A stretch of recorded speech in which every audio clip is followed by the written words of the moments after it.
Once Human is getting some brand new features and systems. I'll go over all those new details with the Scenario 2.0 signups. That also includes some official events that are finally ending, as well as a brand new patch for November 14th. As always, last up we'll cover some stuff from the community and even the new shop update. We got a ton to talk about. What's up world, it's Utopia back in with another video. Today we're checking out all things Once Human. Okay, so let's just jump right into it. First up here we'll cover the patch notes for November 14th. They are quite long, but I'm going to break them down and summarize those for you. Very quickly before we jump into the patch notes, I do want to mention that I am giving away 5 Battle Pass codes, as well as 4 Meta Pass codes. Those are 30 days each. You don't have to do anything crazy, you don't have to like or subscribe to my channel. Literally, all you have to do is join my Discord and click a singular button. It just makes it easier for me as a distribution method. I'll include a link to my Discord down below. Just head to the giveaway channel and click that button and you're entered in. There's still 3 days remaining on that, so you have plenty of time to sign up. Jumping back to the patch notes, first up, we did see some ranching gameplay issues, where there was disappearing animals would vanish if they wander or were attacked. That fix is currently in progress. There's also one here where animals were not eating or drinking, and offline animals may even appear stuck. A temporary fix has been applied, but a permanent solution is on the way for that, so currently just a band-aid fix there. We also have a decent amount of key fixes here. There was some blueprint placement issues. Those have been overall resolved. Sunnyside Up had an item interaction bug, which also covers some permission errors that were happening in Eternaland. Seems like some building issues there. Map icons now are displayed correctly. We did have some issues there with them changing and moving around, sometimes not appearing at all. Public crisis events have now been refreshed correctly in Prismverse. There was a major bug when I played Prismverse. I'm not sure if that's entirely fixed there, which it basically showed every single event that could happen, although they weren't even on the map. It does seem like they're trying to get some fixes in place here to adjust with that. Again, we might be seeing Prismverse's class as the next scenario drop, or at least one that you could join fresh-wise, since they're getting a lot of fixes in place for that scenario. Although it could just be in place for people that are still on that scenario and never went to Way of Winter. They've enhanced the visual effects for the street art weapon skin. They've also corrected Nutcracker traits display. As we know with previous events and current events, the Nutcracker is one that's being given out quite a lot, or at least earnable there. They fixed some side story tasks that had completion issues. Believe it or not, there are people that actually do all the side quests in MMOs, even including New World. So hopefully for those that do them and actually participate in those, they are fixed now for you. They resolved a Wishland party invite error, which I'm glad they've resolved at least that fix overall, as we're coming to that event end here and to get those earnable rewards. They fixed the monster progression issue in the Way of Winter, and they also added more teleportation towers to reduce some lag. Those were specific to the public crisis event locations. That is, again, to help reduce lag by players being gathered around at a single teleportation tower, even though most of the time you can actually just teleport right to the event. This should prevent some more lag there overall. There was a decently large bug here where players could be crushed by elevators. I actually saw a few times in my silo runs people getting stuck underneath them, where they also had various bug fixes in dungeons, gear visuals, and even event completions. Now this bug has also been talked about quite a bit because it's had some translation issues and its thematic specialization, where they have reduced the structure and furniture limits to temporarily improve performance, as there is technically one that does increase the amount of build limit, although that does seem to be hindering performance overall across the board. This is actually the first time that I saw this thematic specialization in my choices. And there's been a lot of talk on it, and a lot of people have wanted this specialization. So I feel like they upped the rate there on how often players are receiving this. They did change this down from plus 200 structural and plus 100 furniture down to 150 and 50. Now there was a dev note kind of with that, it also does elaborate on that, where they do say the Way of Winter servers in some regions have been facing excessive load due to increased number of players and buildings on the map.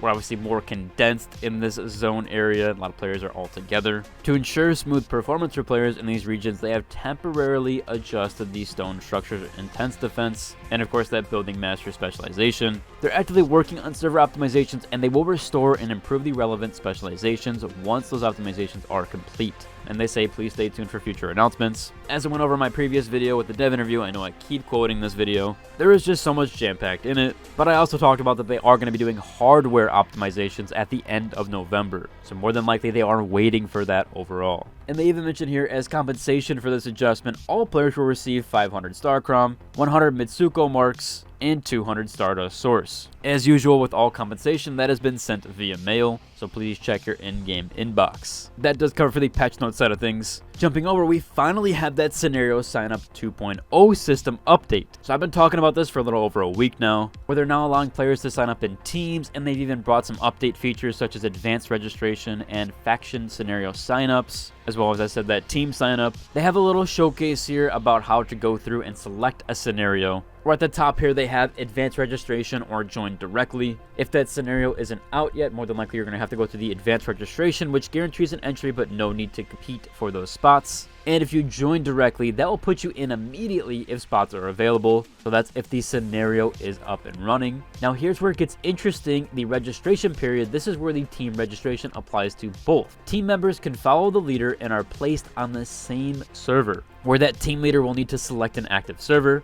If spots are available, they will join into that server. Now if it's the registration period, that will lock in as that server selection. Then that server will launch and the server will then join. As we've seen before, when we get to the ending phase and the end of a scenario, those new scenario servers are not always up and running. In fact, they never have been. They always give a 1 to 2 day delay there. So that's where the advanced registration does kick in. Now there is something a bit different with the Prism versus Clash scenario. This is where the system will either assign a faction or you will select one. Now another thing interesting here, during the registration period, if there is insufficient players for that server sign up, it will have its launch delayed, ensuring there is good faction balance there. As they mentioned here with that, there is a registration period and a lock-in period, where the lock-in period, if you cancel during this time, you will lose your advanced registration spot for that round. And any advanced registration made after the lock-in period starts will count towards the next round. So if you do try to sign up for the server that you were just on, you're going to lose that spot that you had. Once that lock-in period concludes, servers will launch based on the number of players signed up, which will also determine the number of servers and world. So there's a really cool thing here based on the number of players that sign up, the lock-in period, and even worlds designated for those servers, which hopefully helps with the balance overall, especially for player numbers and Prism versus Clash. Now they do showcase the faction scenario like Prism versus Clash and the sign-up system there,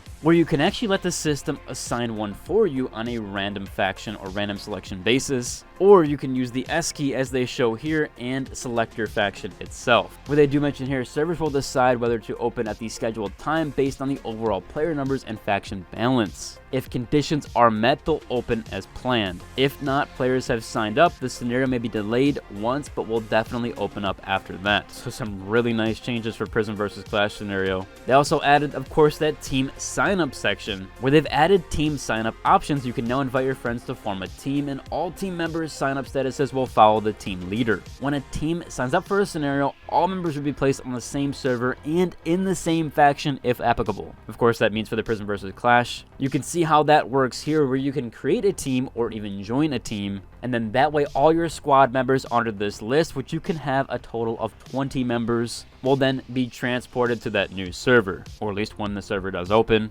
There's also squad information here, like a squad ID, which you probably can link to your members and then invite them that way. You can also make it so that your squad cannot be searched for. Seems like there's even going to be a search system tied with this. This is a really cool new system, and I'm happy they finally implemented this. I know a lot of people are going to be very happy with this new feature. Last up here for these server scenario signups, they do mention here they want to release a lot of new in-game surveys to gather your feedback. However, they're going to be taking feedback on a region-to-region basis. Clearly, there was some disparity there from other regions, so they're going to apply things differently depending on the region overall. And they even mention here that if a scenario receives a low overall ratings and has few participants, they may even consider taking it offline. We did see this with the normal mode servers when they released hard mode. I'm glad they're actually kind of leading into that, as if they get bad player reception, they'll be adjusting accordingly. But they do also mention here that scenarios that are taken offline will undergo targeted optimizations and will be re-released once the experience is enhanced. So they might still come back if they do fix that, so don't worry overall if you were interested in something that a lot of players didn't sign up for. Jumping over to our last minute mentionables though,